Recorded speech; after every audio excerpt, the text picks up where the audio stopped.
Yes, folks, it's Tales from the Jails with John G. Sutton. I know I ask this every time, and it does get a bit boring, but please do like and subscribe and comments. And don't forget, tomorrow, that's Tuesday, the 27th of May, at 7 p.m, here on Tales from the Jails, we're going to have a live broadcast. So I do hope that you'll all join in with that at 7 p.m. Today I'm going to talk about Believe This or Believe It Not. The lead governor of Swaleside, HMP Swaleside in Sheerness, Kent, has been charged with assault. Apparently there was an inmate, a prisoner, called Ryan Fay, Ryan F-A-Y, Ryan Fay. And on October the 13th last year, the 2024, the prison governor was involved in an altercation. The prison governor, whose name is Richard Dowdell, aged 49. He was involved in an altercation with inmate prisoner Ryan Fay and proceeded to strangle him. Believe it or not, he's charged with assault by beating contrary to the Offences Against the Person Act. He's already appeared at Medway Magistrates Court in May, this May, so he's recently appeared there. And he is stating, apparently, Richard Dowdell, that he used reasonable and legitimate force. He has been committed for trial to the Crown Court, and his preliminary hearing will be in June the 9th of this year. Now, it's very unusual for governors to actually lay their hands on inmates, but obviously Richard Dowdell felt that this was an appropriate action. He states that he used legitimate and reasonable force, which he has an argument, because I was trained in self-defense, not only by the prison service but by special forces in the military and during my military training. And one of the techniques is a form of strangulation to subdue violent offenders or inmates, and it involves putting your right forearm under the chin of the inmate, gripping your right hand with your left hand and pulling back against the inmate, so you're choking them like that. So you're holding them like that, yeah. And that is the legitimate force that is taught or was taught at the prison's education departments, which was one at Wakefield and one at HMP Lay Hill. So they had two training schools, but each school would have a set of guidelines on how to treat the application of legitimate force. I mean, don't forget, when you've got a big guy who's kicking off, you've got to stop them. You can't allow them to run riot excuse me, around the jails. You certainly can't allow them to injure you. You've got to protect yourself, and you've got to protect your fellow officers. And the restriction of air to the inmates to prevent them from getting enough air to breathe, it works. It actually works. I was at Wormwood Scrubs, and it was Christmas Day. Seriously. And this rather large Irish inmate was complaining that he didn't get sufficient coffee in his cup. What we were giving a limited amount of coffee for the inmates on Christmas Day, and they were each getting a half pint of coffee. He wanted a full pint mug, but everybody else got the same standard issue as a half pint mug. So he attacked the inmate that was dishing out the coffee, because we didn't dish it out. We had what was known as red bands to do it. That's inmates, trusted inmates, yeah. And of course we had to intervene. But he was a big guy, yeah, and he flattened a few on the way to the strip cell, which is where we dragged him. And there were 3 of us, I believe. And I had him. I applied the standard legitimate force neck lock on him and held him onto the floor whilst the other prison officers removed his clothes so we could leave him into strip conditions. Now, I was a fairly strong guy. I was about 16 stone at the time. So if I got a grip on your neck, you were not going to breathe, you know. But this guy, I don't know how he did it. We got all his clothes off. He was on the floor. The senior officer who was standing at the door shouted, "Right, Mr. Sutton, let him go." So I let him go. I was allowing him to breathe. I wasn't continually strangling him to death. I was just trying to prevent him from attacking us and injuring us. And he certainly was trying, and he'd flattened a few on the way, believe me. You know, just a great big boof like that, straight in the snot box of one prison officer. Anyway, so I, doing what I was told to do, where I was at the far end of the cell with the inmate on the floor, let him go, and I got up to run out of the cell. But as I got to just before the door, he jumped up and was running at me. And he ran at me, directly at me. And action had to be taken. So I don't know quite how he did it, but he managed to make contact with my forehead.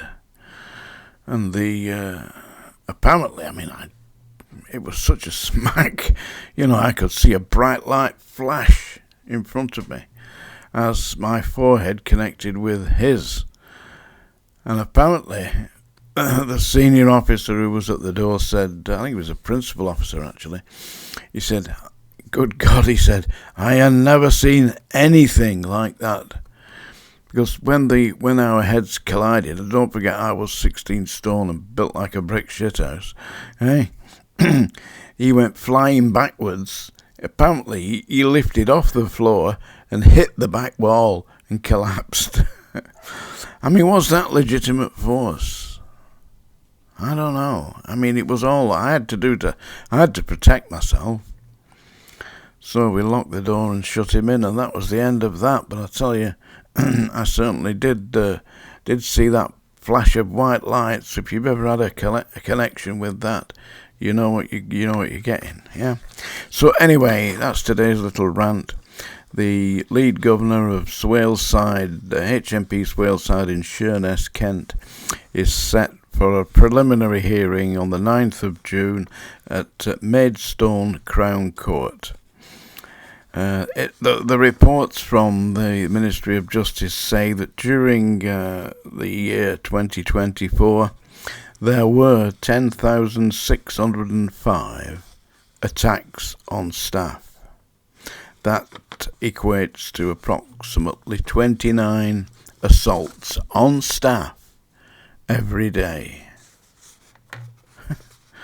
Although they're paying them the basic rate, buy your own uniform if you're working for Serco or whatever. And the reason that they're putting this down to is drugs getting into prisons by drones.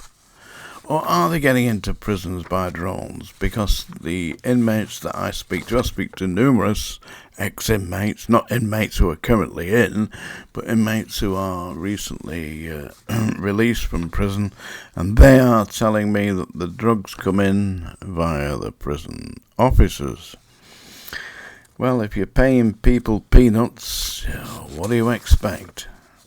The government's in some kind of panic at the moment, wondering what they are going to do about the prison system, because it is gradually slipping out of control. I would say it is already out of control. And if they're arresting and charging governors, lead governors, like Richard Dowdell aged 49, with assault.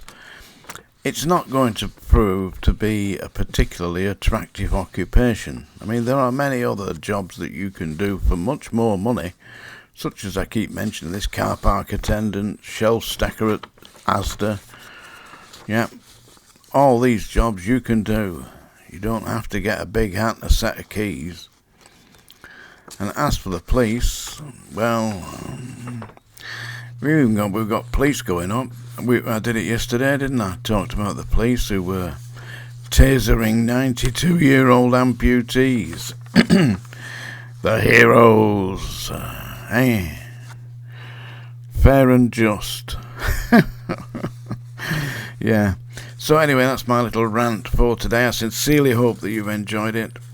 And at the end of this, I'm going to put on here a poem, a recitation by one of our regular contributors, Larry the Goatherd. Yes, I know it scares the goats when you mention that name. I mean, oh, you try it. You go and find yourself a goat and whisper in its little ear, just say, "What do you think about Larry the Goatherd from Rotherham?" And you'll get this. Yep. But anyway, he's a very talented man, brilliant voice. Somewhat reminiscent of the lead singer from the Oldham Tinkers. So I'll play that. I'm sure he doesn't mind. He sent it to me. I'm very impressed with his talent. And I'm sure you will be. And he leaves loads of little notes down here. So anyway, I also have a request for a song. Well, it's a strange song, but it's a Billie Holiday song. It's Strange Fruit. So as is my wont, I will warn you all with the song dinger. Yep.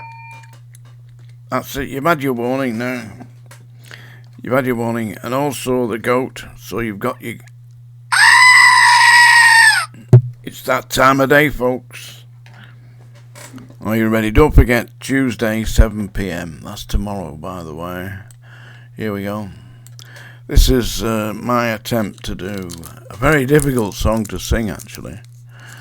This is about the Ku Klux Klan and the hanging of individuals in the southern states of America in the 1930s. Strange Fruit, originally by Billie Holiday. Just give me a second.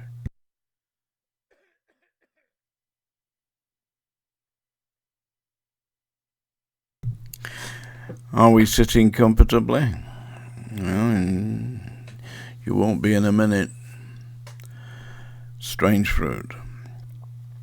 Southern trees bear a strange fruit, blood on the leaves and blood at the root, black bodies swinging in the southern breeze, strange fruit hanging from the poplar trees, pastoral scene of the gallant South, the bulging eyes and the twisted mouth, scent magnolias, sweet and fresh, then the sudden smell of burning flesh. Here is a fruit for the crows to pluck, for the rain to gather, for the wind to suck, for the sun to rot, for the tree to drop. Here is a strange and a bitter crop. There you go. I did what I could. And now I'm going to play you a nice little, very touching little rendition from the amazing Larry the Goatherd, who kindly sent me this. And very talented. Reminded me of my bulldog, Grumbles. Are we ready? This is called Dodger. I believe it's called Dodger anyway. Here we go. Come on, Dodger. I'm gonna tell thee something.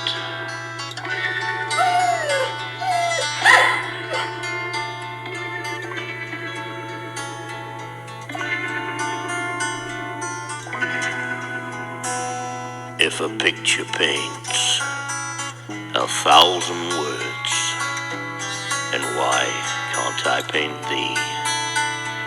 Dodger, I've had you 14 years. Now your eyes can hardly see, but you've a face that could warm up any room. So where am I to go? I'll stay at home with you. We're all that's left, us two. And when my love for life is running dry, you come and put your paw on me. If a man could be 2 places at one time, I'd be with you. You'd pad through woods and fields, my best pal, strong and true. If the world should stop revolving, spinning slowly down to die, I'd spend the end with you. And when the world was through, then all at once we'd be free from aches and pains, and you and I would simply fly away. Come on, Dodger. Let's have a little walk.